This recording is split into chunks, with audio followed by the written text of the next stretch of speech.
जय जगन्नाथ दर्शक बंधु जीके ओडिशा यूट्यूब चैनल को बहुत बहुत स्वागत।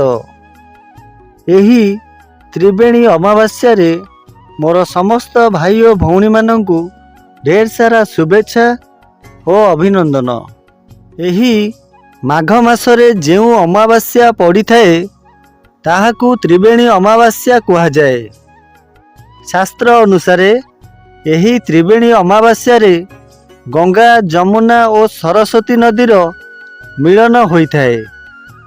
यार स्मृति रे वर्षकु थरे बनारसी रे थिबा गंगा जमुना और सरस्वती नदीर संगम स्थल रे एक मेला आयोजित करा जाइथाए। एहाकु त्रिवेणी स्नान उत्सव कहा जाए। पौराणिक कथा अनुसार समुद्र मंथनरू बाहरी थिबा अमृत को पान करिबा पई असुर मानक मध्यरे कलह होइथिला। सेही अमृतरू किछि नदी मानकरे छिटिकी पड़िथिला, जहा फलरे आज सेही स्थान गुड़िक दर्शनीय स्थान भावरे परिचित होइछि।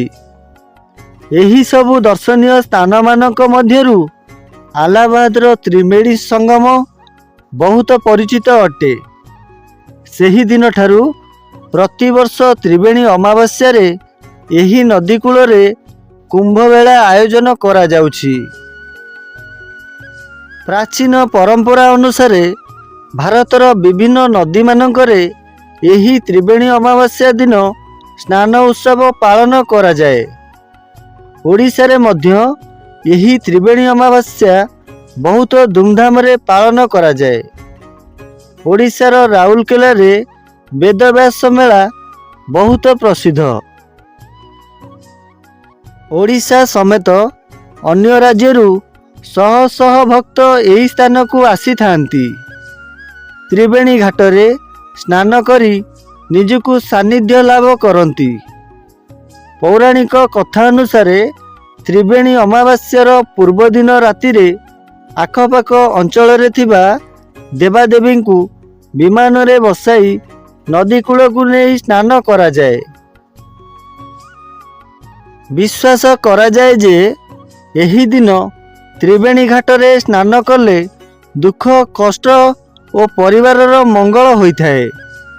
एही त्रिवेणी घाट रे बहुत आडंबर रे मेला बजार आदि पड़ी थाए। एही पर्व प्राय एक मास धरी चली थाए।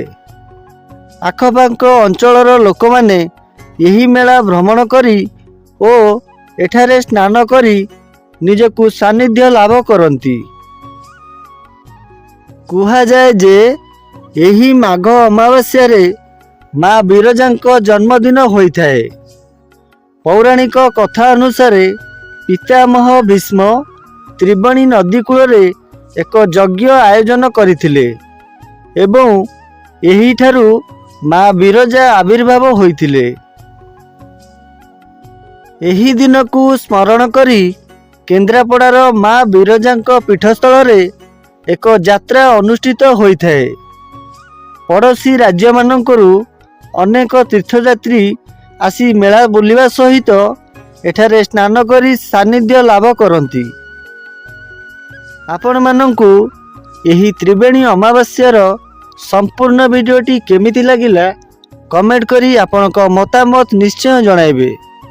रहुची देखा हेबो परवर्ती वीडियो रे। जय जगन्नाथ।